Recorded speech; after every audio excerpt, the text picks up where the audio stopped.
Dans cette vidéo, on va voir comment on allait un bébé, comment on donne le premier bain, on va faire une séance d'ostéo à un bébé, la visite du pédiatre. Le but de la vidéo, montrer toutes les premières étapes, le jour 1, le jour 2 et le jour 3, avant que le bébé rentre chez lui.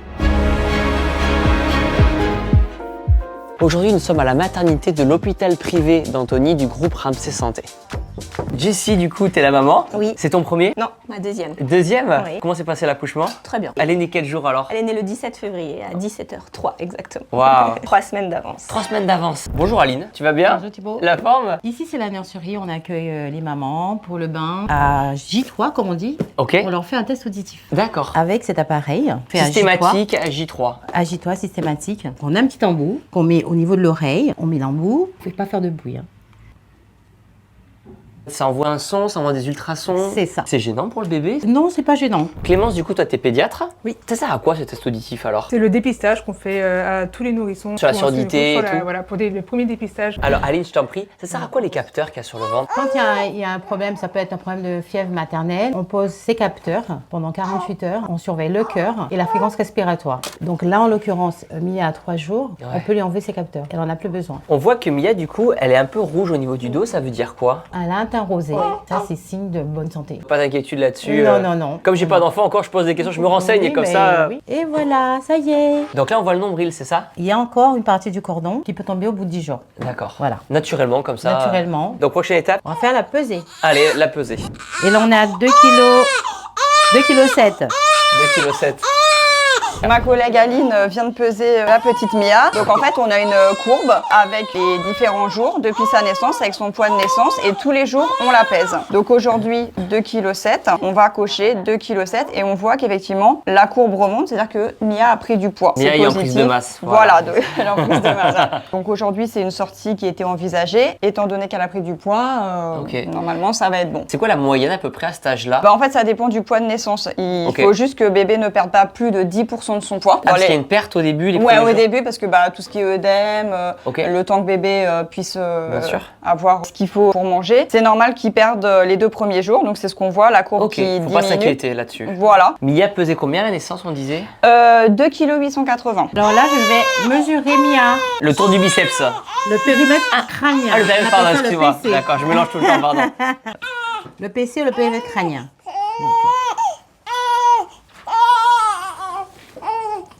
Et donc là, on est à 34,5 kg. Très bien. Donc là, c'est pareil, c'est des chiffres classiques. Voilà. Alors, il faut que sa tête touche la toise, ici, et le talon. Alors, je demande toujours l'aide de maman. Elle fait 47 cm. 47 cm, ok, très bien. Donc là, qu'est-ce qui va se passer du coup alors? C'est le massage? Elle va voilà, elle va tout simplement, vous allez commencer par les épaules, le bras, le ventre, les jambes. Massez votre bébé. Je masse. Il faut que ça soit un moment de détente aussi. À quoi ça sert de masser? C'est un moment de détente. Aussi bien un moment peut-être de connexion entre la Un moment maman de et connexion, son un bébé? moment de détente. Voilà, ensuite vous pouvez faire le dos. N'hésitez pas à la mettre, voilà, sur le ventre. Voilà. La tête Incroyable. bien sur le côté. Voilà. Et vous faites pareil.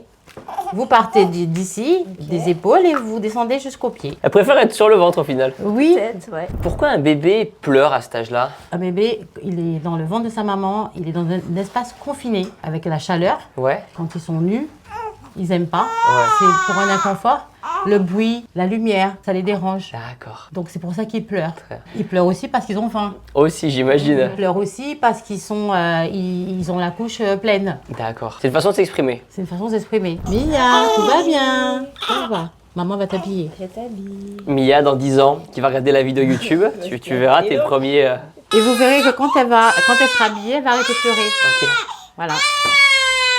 Ça va l'allaitement maternel? Oui, ça va. D'accord. Ah ouais, c'est calmé du coup là, c'est le fait d'être habillée. Elle est pudique en fait, c'est tout. Ils aiment pas être tout nus. Julie, quelle est la prochaine étape maintenant? Alors là, on va lui donner sa vitamine K. Donc Ok. déjà, tous les matins, depuis sa naissance, on lui donne de la vitamine D. Ok. Donc 2 gouttes tous les matins Ok. jusqu'à 2 ans pour Ok. une bonne croissance. D'accord. Est-ce qu'on peut lui donner aussi de la créatine et de la protéine, tu penses? Je ne pense pas tout de suite. Sous la langue, comme ça évite les fausses routes. Une fois que c'est fait, on peut donc passer à la vitamine K, donc qui va éviter les hémorragies, à la naissance, à 3 jours de vie et à 1 mois de vie aussi pour les bébés allaités. Au creux de la joue, pareil pour éviter les fausses routes. D'accord. C'est moins bon que la vitamine D. Mais ça va, ça la dérange voilà. pas. Voilà, et là ça va être l'heure du repas. Voilà. Ah, désolé.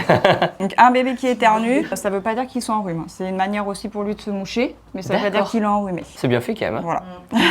Du coup, là, on avait Clémence qui est pédiatre. Qu'est-ce qu'on va faire? Du coup, on va faire l'examen de sortie de Mia Ok. pour vérifier que tout va bien et pour expliquer les différentes consignes à la maman. Bien sûr. Pour ensuite qu'elle rentre à la maison en toute sécurité. Au bout de combien de temps le bébé peut sortir de la maternité? Normalement, c'est autour de J3. Après, il y a des mamans qui souhaitent sortir plus tôt. Quand tout se passe bien, elles peuvent sortir à J2. Il y a des mamans pour lesquelles ça prend un peu plus de temps. Des bébés qui ont du mal à reprendre du poids. Et là, on peut sortir plutôt entre J3 et J5. On ne met jamais un doudou à la tête du bébé. Pourquoi?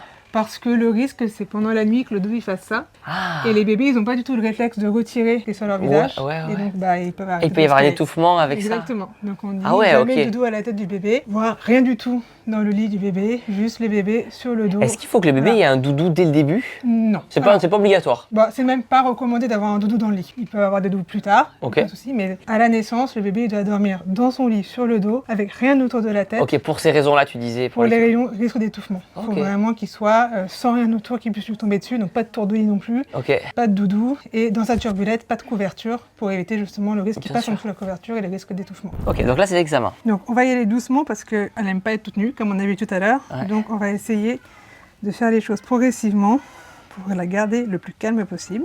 Donc on va essayer. Il y a des règles par rapport à la tétine? Il n'y a aucune règle, c'est vraiment un parent dépendant, nouveau-né dépendant. Il y a des nouveau-nés qui ont vraiment beaucoup besoin de téter, d'autres qui n'en veulent pas du tout. C'est vraiment très variable. Aïe. T'as les techniques à force.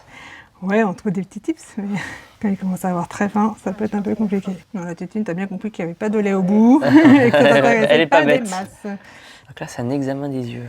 En fait, c'est un examen, ce qu'on appelle l'examen du suivi oculaire, pour vérifier que l'enfant voit et il doit suivre la cible sur 180 degrés théoriquement. Le bébé ouvre les yeux à partir de quel âge ou quel moment? Ils ouvrent les yeux en anténatal dans le ventre de la maman. Ok. On va d'abord écouter le cœur, comme ça, tu vas te calmer, je vais peut-être pouvoir écouter. T'es fâché.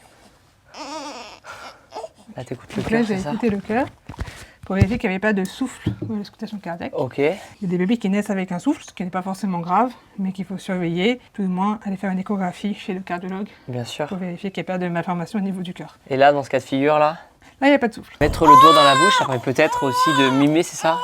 Ça permet effectivement de l'enfant, par rapport à la tétine, c'est une forme un peu plus similaire au téton de la maman. On va regarder le petit ventre. Donc on vérifie qu'il n'y a pas d'anomalie au niveau des organes du ventre. Donc le foie à droite, la rate à gauche. Il n'y a pas une organomégalie. On regarde derrière si les reins. On n'est pas censé les sentir. Donc si on sent quelque chose, c'est pas normal. Là, tout va bien. Ensuite, on vérifie les organes génitaux externes D'accord, ok. qui sont bien formés, que tout va bien, qu'il y a un anus de présent. On va regarder les hanches. C'est possible que ce soit pas présent? Oui, ça arrive qu'il y ait des malformations des organes génitaux externes. D'accord. Et dans ce cas-là, il faut faire des bilans et il faut consulter des spécialistes. Ok. On va regarder les hanches. Donc là, on vérifie La mobilité? la mobilité des hanches. Ah ouais. Là, on va voir la tonicité de l'axe. Donc elle est censée, quand je vais la tirer par les mains, elle est censée venir avec la tête et la tête va passer, va basculer de l'autre côté. Regarde, viens me voir. Regarde, hop, hop, hop, hop, hop, hop, hop. Très bonne tonicité axiale. Donc là, on voit qu'à la fin, parce qu'elle a essayé de me manger la main. Voilà. Ah ouais, c'est vrai, elle veut téter. Ok, et on va se mettre sur le ventre. Ce qu'elle fait, elle est censée donc pousser sur ses pieds. Vas-y Mia. Oui, voilà.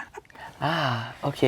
Voilà. On vérifie que la colonne vertébrale est bien droite et qu'il n'y a pas de fossette à l'entrée des fesses, qui pourrait être une anomalie de la fermeture du tube neural pendant la grossesse. D'accord. D'accord. On vérifie que la tête est bien ronde, on vérifie qu'il n'y a pas des sutures qui se chevauchent au niveau du crâne, parce que le crâne il est fait de plusieurs os qui sont séparés par des sutures. Ok. Et il peut y avoir aussi des malformations à ce niveau-là. On vérifie ça. On vérifie que la fontanelle, qui est le petit trou qui est devant, ici où tout le monde a peur de toucher chez les bébés, parce que c'est un endroit où c'est encore où l'os est ouvert. Donc on vérifie qu'elle est bien présente. Tu regardes du coup s'il y a une certaine tonicité, musculature, c'est ça déjà? Voilà, bah là elle se débrouille plutôt bien. Elle bouge la tête. Alors elle ne se lève pas encore la tête du pied du lit, mais ce qui est normal. mais elle bouge. Et après, il y a ce qu'on appelle les réflexes archaïques. Donc, un bébé à la naissance, il est censé marcher. Ah ouais? Voilà. Waouh! Incroyable! Voilà. Donc, il y a la marche automatique. Ah ouais! Il y a ce Quelque qu'on chose que le bébé perd et qui réapprend plus tard? Exactement. Alors après, il y a ce qu'on appelle le réflexe de Monro, où en fait, on va la surélever un tout petit peu du plan du lit et la lâcher. C'est ce qui est normal. D'accord, ok. C'est quoi le but? Le but, c'est pareil, c'est un réflexe archaïque, il faut être sûr qu'il soit présent. C'est censé appeler les parents en cas de danger, quoi. Alors on vérifie aussi tout le cadre osseux, une partie du cadre osseux avec les clavicules qui parfois se cassent pendant l'accouchement. D'accord. Ah, ça arrive ça. Donc, ouais. On vérifie également à l'intérieur de la bouche qu'il n'y a pas de malformation au niveau de la bouche. Tu veux bien m'ouvrir? Au niveau de la mâchoire, c'est ça, tu regardes au niveau des C'est dents, surtout des au niveau dents. du palais supérieur, être sûr D'accord. que ce soit bien fermé, qu'il n'y ait pas de ce qu'on appelle des fentes. Ah, ça peut arriver ça aussi, ok. Tout Ouais. peut arriver en fait. Beaucoup de choses qui peuvent Waouh. arriver chez le nouveau-né. Après, dans la plupart des cas, les nouveau-nés vont très bien, mais c'est l'intérêt de l'examen de sortie, c'est de vérifier qu'il n'y ait pas une pathologie Bien sûr. qui fait qu'il y ait un suivi derrière, voire une prise en charge. Alors, un des réflexes aussi, c'est le réflexe de grasping. Vous voyez, quand on met quelque chose dans la main d'un enfant, il va venir serrer. Et en fait, le grasping, il est très très puissant chez l'enfant. Ils peuvent se soulever du plan du lit juste avec le grasping des doigts. Ils Waouh! ont une force incroyable au niveau des doigts.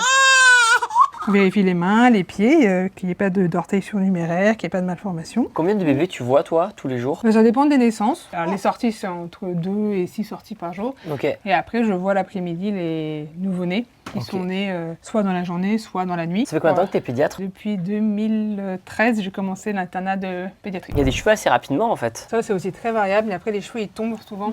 C'est des petits les cheveux de bébé comme ça. Ils tombent secondairement avant de repousser. D'accord. Donc là, au niveau de l'appui, parce que le bébé dort toujours sur le dos, par sécurité, et bah, du coup, ça fait une petite alopécie où ils ont des cheveux au-dessus, en dessous, mais ici, ça Coupe de moine un peu, Ouais, ouais. voilà, un petit peu une coupe de moine. Laurence, on va faire le bain du bébé, c'est ça?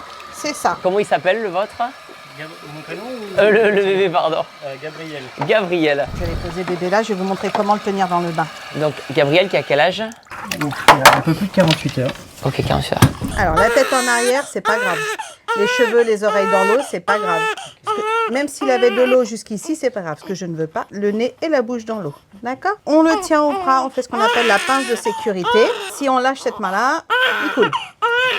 Et la main droite sous les fesses. Et on plonge en premier les fesses et les jambes. D'accord? Chouchou, c'est ton papa qui va te porter, mon petit cœur. À quel rythme le bébé doit prendre des bains? Dès le premier jour par exemple? Non, tous les 2-3 jours. En fait, un bébé, quand il naît, il n'est pas sale. Si vraiment il y a beaucoup de sang au niveau du cuir chevelu, un petit shampoing, c'est suffisant. Mais il n'est pas sale. Et puis, il faut que sa peau s'habitue à tout l'environnement. Alors, doucement. Oui, c'est l'eau, chérie. C'est le bain, mon petit cœur. Plus il est dans l'eau, moins il a froid. Enlevez cette main-là. Et avec cette main-là, vous mettez de l'eau sur lui.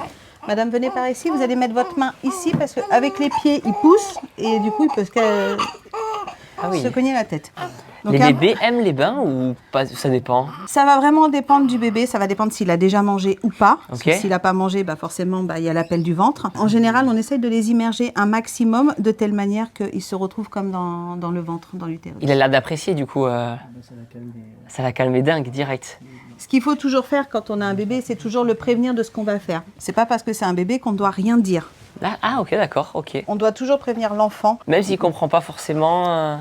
Il va comprendre à notre intonation de voix, à la douceur de notre voix, et surtout, ça le rassure. Pendant 9 mois, le chouchou, il a été bercé par le son de voix des parents, par les battements des organes de la maman, par les bercements quand elle marchait. Si du jour au lendemain, on ne parle plus à bébé, il est perdu. Ah, et c'est ok. une insécurité pour lui. Donc, le fait de parler à son bébé, ça permet de le rassurer. D'accord. Température de l'eau, 37 degrés. Soit avec un thermomètre, sinon vous vérifiez avec le coude. Pourquoi le coude? Parce que nos mains sont habituées aux variations de température. La peau du coude étant plus fine, elle est beaucoup plus réceptive. Vous allez prendre du savon et commencer par son torse, par ses cheveux, pardon.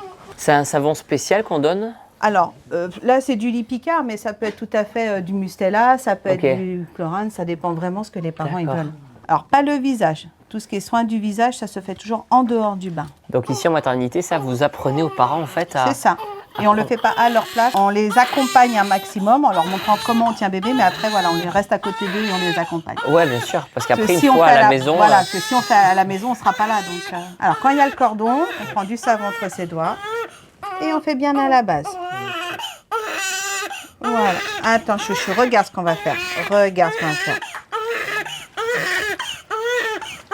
Voilà. Oh, ça c'est mieux ça. Ah, Voilà. vous avez une petite astuce Le fait de mettre un linge, alors on peut faire des bains enveloppés, mais là le fait de mettre un linge, souvent ça les sécurise parce que ça fait comme un petit poids sur eux et ça les contient. D'accord. On peut mettre facilement du 21-22 dans la salle de bain pour justement éviter qu'ils se refroidissent. D'accord. Et la chambre du bébé plutôt 19 degrés 19 degrés, oui. Alors quand on essuie bébé, c'est comme nous quand on sort de la douche. On essuie partout où il y a des plis. On n'hésite pas par exemple à soulever son petit cou parce que c'est un pli. C'est comme nous, si on laisse de l'eau, ça macère et ça fait des irritations. D'accord, ok. Il faut bien essuyer le bébé. Et puis il faut vite et surtout essuyer au niveau du siège parce que les petits garçons, ils aiment bien faire pipi sur les serviettes. Comment tu sais qu'il a faim? Ah ok, avec la bouche, ok. Comme il a mangé à 8h20, on va pas tarder de se rapprocher des 3h là. Ah oui, Là, ça fait déjà 2 heures, voilà. un bébé ça mange tous les 3 heures. Quand c'est les biberons, c'est entre 3 et 4 heures. Comme un Parce- bodybuilder en fait, ça, toutes les 3 heures. C'est ça. Le lait artificiel se digère beaucoup moins vite Ouais. que le lait maternel. D'accord. C'est pour ça que le lait maternel, quand une maman D'accord. allait, on dit que c'est à volonté parce que ça D'accord. peut être toutes les heures, quoi. Ok, donc une fois que le bain est fait, quelle va être la prochaine étape alors? Bah là, les soins du visage. C'est important, c'est quoi? C'est l'hydratation, c'est ça, du visage? Bah déjà, ça permet de nettoyer les yeux. C'est important de Donc, nettoyer les yeux d'un bébé? Oui, parce que ça évite, comme nous, toutes les petites saletés qu'il peut y avoir durant la nuit. Si jamais, en plus, il a les yeux, entre guillemets, qui coulent, qui peuvent être un peu purulents, ça permet, quand on fait un nettoyage, de voir si ça va recommencer et à quelle fréquence. Ok. Les soins du nez, un nouveau-né ne sait respirer que par le nez, il ne sait pas respirer par la bouche, D'accord. notamment les premiers mois. Donc, si forcément il a le nez encombré, Ah oui. eh ben, le nez est bouché. Donc, ça va être une grande gênance pour lui et surtout pour l'alimentation. Ça va être compliqué de manger. Quand on nettoie le visage d'un bébé, on nettoie à l'eau, alors soit à l'eau du robinet, soit à l'eau en bouteille. Leur peau est tellement fragile, restons au plus naturel. Ok. Si on veut que son bébé sente le mustela, le chlorane, La on en vanille, met, voilà, on en met un petit peu sur la brosse, on lui coiffe les cheveux avec et c'est suffisant. Anne, ça veut dire quoi le test de Guthrie? Le test de Guthrie, c'est le dépistage des maladies congénitales qu'on D'accord. fait à partir de 48 heures de vie. Il faut qu'il y ait au moins 48 heures d'alimentation. D'accord. Mais en règle générale, on attend même 72 heures. Mais là, Ok. comme Gabriel veut se sauver, on le fait avant. Comment tu procèdes alors? Je vais lui prendre la main, je vais lui donner du sucre parce que ça lui permet de libérer des endorphines. On va lui redonner sa tétine Ok. parce que la succion a la même vertu. Après, je lui prends la main et je pique la veine. Allez, oh, ben, on te laisse travailler alors. Donc là tu donnes le Je lui sucre. donne 2 gouttes de sucre. Oh, bah, tu pourrais être content quand même. Tête, oui, je sais, c'était... Chut. Essaye de t'accrocher sur ta tétine. Oui, c'était pas gentil, je sais. Donc là tu récupères le sang, c'est ça? Voilà, je mets une goutte de sang sur chaque rond pour plusieurs maladies. Ils dosent, par exemple pour la mucoviscidose, ils dosent une enzyme. Si elle dépasse un certain seuil, il y a un risque que l'enfant soit porteur du gène. D'accord. Du coup, c'est pas systématique. Si ça dépasse le seuil, il faut faire une analyse génétique D'accord. supplémentaire. Donc, ils demandent aux parents en amont s'ils sont d'accord. Et donc là, le carnet de santé. Ouais. Le carnet de santé, il faut justement indiquer dans cette partie-là que le test a été réalisé. Je vous souhaite un bon retour, messieurs, dames. Trop bien, bon retour. Du coup, Clémence, qu'est-ce que tu vas faire là? Donc nous allons expliquer les consignes de retour à la maison pour Gabriel. Donc déjà pour le couchage, un bébé, il doit dormir sur le dos, d'accord, strictement sur le dos. Donc dans sa turbulette, donc c'est cet élément-là qui doit rester dans le lit.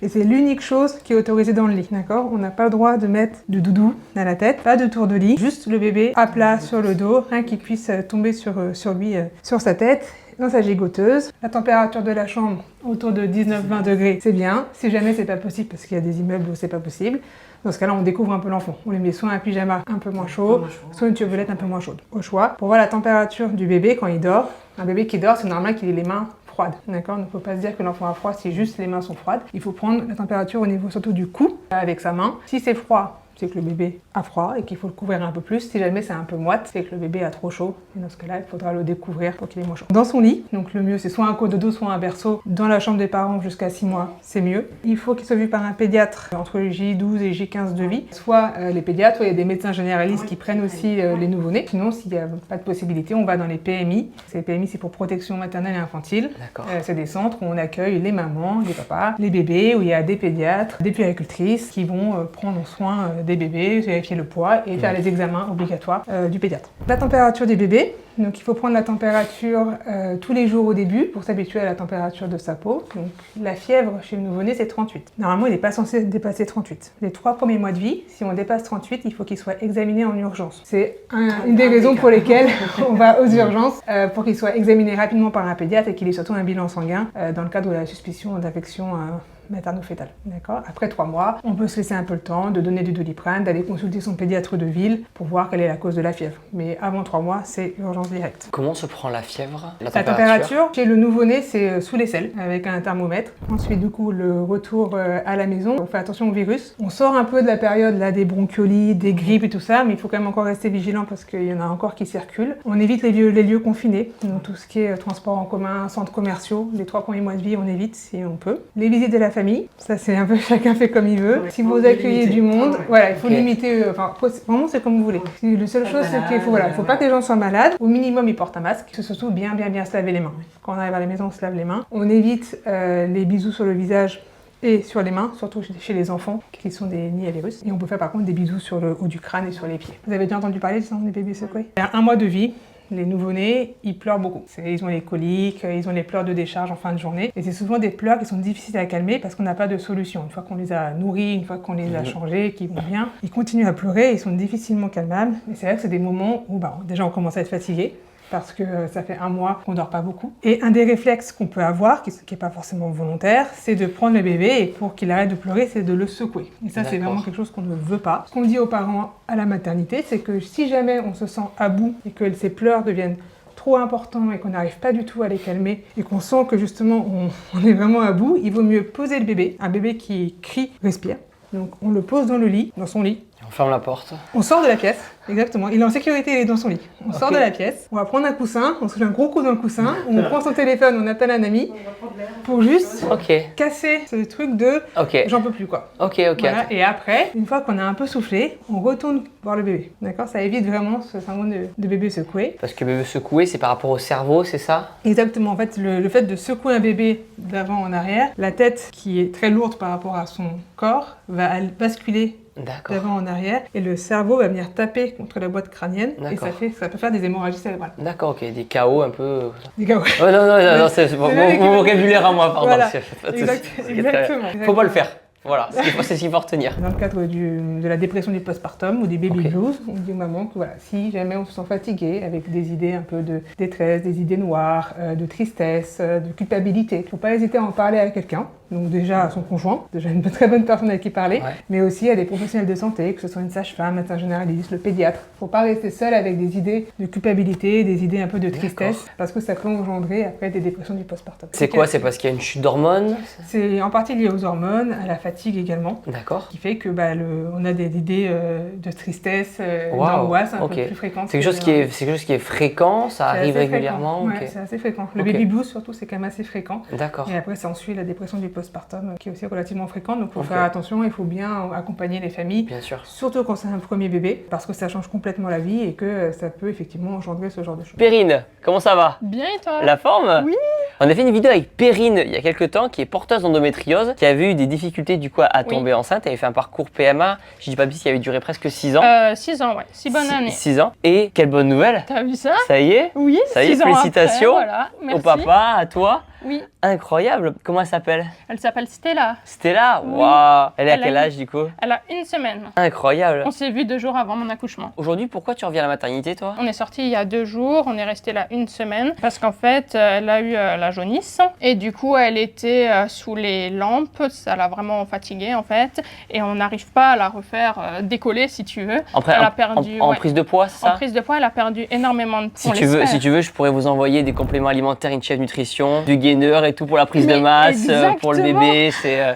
On va en parler, on en parlera après. Non mais je pense que c'est juste ce qui nous manque. Alors ça, c'est un appareil de photothérapie, c'est pour traiter l'ictère du nouveau-né. L'ictère, la jaunisse. La jaunisse. D'accord. Du coup, Florence, là, c'est l'allaitement. Qu'est-ce qui va changer entre du lait maternel et du lait classique? Le lait maternel, c'est le lait qui est adapté au petit bébé humain. Donc c'est le gold de la nourriture humaine. Plus facile à être digéré, le transit est plus rapide et donc c'est des bébés qui grossissent très bien. Et c'est contraignant ça la nuit? C'est plutôt exigeant en termes de portion. portage, de timing, parce que le lait maternel est tellement digeste que les bébés reviennent assez souvent manger. C'est pas parce qu'il est moins riche, mais parce qu'il est plus digeste. Et donc les tétées sont nombreuses et ils respectent beaucoup leur estomac, c'est-à-dire qu'ils prennent seulement ce qu'ils ont besoin. Ils digèrent et ils reviennent. Est-ce qu'une maman qui allaite son enfant, elle peut de temps en temps faire allaitement biberon? Plutôt mieux de faire que l'allaitement. Alors ce qui est en théorie, on dit pendant 1 mois l'allaitement avant de mettre des biberons, mais en réalité c'est long, 1 mois pour certaines mamans. Et en fait il faut leur dire déjà les 15 premiers jours, le sein il se calibre bien, le bébé il apprend bien à téter. Et donc une fois que ces 15 jours sont passés, on peut avoir des biberons un peu ponctuels. Après la glande mammaire, elle a besoin d'être vidée régulièrement pour continuer à produire régulièrement. Donc il ne faut pas se mettre en danger aussi de rester avec des seins trop tendus si on a donné un biberon à la place. Muriel, du coup, vous êtes jeune maman? Oui. C'est votre premier? Oui. Est-ce que c'était un choix pour vous de faire l'allaitement? Moi, je ne m'étais pas mis de pression. Je me suis dit, je vais essayer. On m'a un peu déconseillé, pour tout vous dire, l'allaitement parce que c'était très contraignant, justement. Et du coup, je me suis dit, je vais essayer sans pression parce que c'est bénéfique pour la santé, etc. Ça commence à se mettre en place. Ça crée un lien vraiment impressionnant entre la maman et le bébé, je trouve. Par rapport à la douleur? Par rapport à la douleur, en fait, l'idée, c'est de ne pas avoir mal pendant la tétée. Alors, par contre, bien sûr, les seins, ils n'ont jamais été soumis à cette sensation avant, donc ils sont quand même un peu sensibles. Le mamelon, il doit toucher le palais, la jonction du palais mou et dur du bébé, donc vraiment il doit être étiré par le bébé loin dans sa bouche. Plus il est proche du sein, plus il va être défléchi, comme quand on boit un verre d'eau, plus le mamelon arrive à cette jonction. C'est l'objectif en termes de positionnement. Et du coup, le bébé, c'est vrai qu'au moment où il s'installe, il va étirer le sein, c'est le moment de la sensibilité extrême. Et une fois que le mamelon est bien positionné dans la bouche du bébé, que la tétée a bien démarré, normalement on ne doit plus avoir mal. Et la position est très importante parce que plus le bébé va être défléchi, avec son menton bien collé au sein et le nez dégagé, plus il pourra mettre le mamelon au fond de son palais. Et là du coup on n'a plus de douleur. Combien de temps ça dure en moyenne une tétée Entre 10 et 40 minutes je dirais à peu près. Est-ce que toutes les mamans qui accouchent produisent du lait directement? Alors pas directement, mais toutes les mamans qui accouchent, à partir du moment où le placenta est expulsé, elles auront la prolactine qui va être fabriquée et la lactation va se mettre en place entre les 2 et 5e jours de vie du bébé. Elles produisent dès 4 mois de grossesse du colostrum, on appelle ça du lait pas mature, mais en fait c'est un produit très épais qui est une gelée très épaisse de protéines, d'anticorps et de sel. Et en fait c'est exactement les besoins du bébé à la naissance pendant les premiers jours parce qu'il a un petit estomac qui est vraiment très petit. Il n'a pas besoin de volume, mais il a besoin d'un produit très riche, très protéiné. Et c'est vraiment le colostrum qui lui amène ça. Le colostrum, c'est très salé parce que comme c'est très peu riche en eau, ça va permettre qu'il ne se déshydrate pas. C'est bien fait quand même. Karine, toi, t'es ostéo.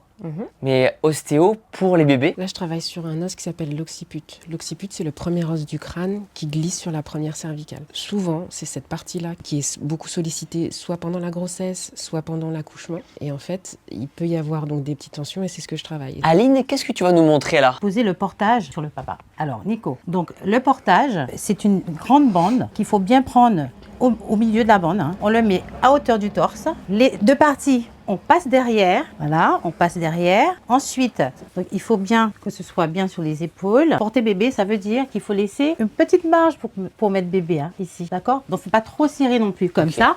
Un peu comme une poche de kangourou. Il ne faut pas trop serrer. On rentre les 2 parties à l'intérieur. Ça va être l'assise du bébé ici, là. Passer les 2 bandes à l'intérieur. On croise devant et on passe derrière. C'est du sport, hein? Ouais. L'idée, c'est pour pas avoir à porter le bébé tout le temps avec les bras ou les mains. Il faut être confort ici. On termine avec un petit nœud. Et voilà. Maintenant, on peut mettre bébé. Son siège ici, que le bassin soit bien mis contre son papa. Et on remonte. Et voilà. Et là. Et après, on ouvre et ça tient. Voilà. Magnifique. Ok, pratique. Petit tuto pratique. Oui, mais écoutez, si ça vous a permis de connaître. Je pense que ça va en aider plus d'un, ça. Super. Avec plaisir. Aline, maintenant quand les parents vont partir, il y a ce qu'on appelle un cosy. C'est le siège de sécurité pour le bébé. Ok, comment on installe un bébé dans un cosy alors? Alors, il faut s'assurer que le bébé ne soit pas trop assis dans le cosy. D'accord. Faut enlever ça. Donc, on met bien les sangles à l'extérieur. Voilà. Donc, bébé n'est pas trop assis. Il ne faut pas qu'un bébé soit comme ça dans un cosy. Il faut qu'il soit allongé. D'accord? Là, il est bien. Ensuite, si les sangles sont trop courtes, eh bien, il faut les réajuster. Tac. Faut que ce soit serré sans trop être serré. Mais là, c'est trop serré, là. Donc maintenant qu'on a la bonne taille. On a la bonne taille, voilà. C'est dur la vie de bébé, hein. Les bras peuvent rester comme ça. Ben parfait. Merci beaucoup en tout cas. Avec plaisir. Bon retour à la maison.